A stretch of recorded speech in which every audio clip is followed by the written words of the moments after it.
একটা সকাল হঠাৎ করে শুরু হয় আর চোখের পলকেই সন্ধে নেমে আসে।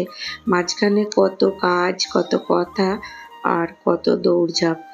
আর যদি ভাবি এই কাজটা পরে করব, তবে সে পর আর কবে আসবে সেটা আবার আমি বুঝে উঠতে পারি না।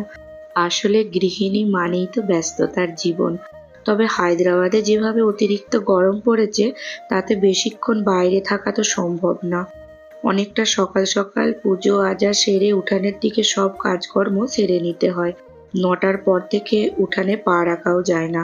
এমনিতে আমি সচরাচর দরজা বন্ধ রাখি না, কিন্তু এখন গরমের জন্য দরজা জানালা বন্ধ রাখতে হয়। আসলে মন্দির হওয়ার পর থেকেই প্রত্যেক দিন সবাই ধূপ জ্বালতে আসে, কেউ কেউ আবার প্রণাম করতেও আসে। আর উঠানে বাচ্চাগুলো বেশ সুন্দর খেলা করে, আর আমি কাজের ফাঁকে ফাঁকে ওদের সাথে একটু সময় কাটাই।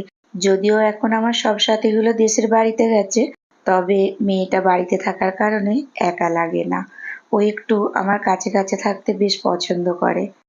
ও বাড়িতে থাকলে আমাকে একা খেতেও হয় না। স্যালাডটা বানিয়ে নিয়ে আমরা মা-মেয়ে দুপুরের খাওয়া-দাওয়াটা সেরে নেব।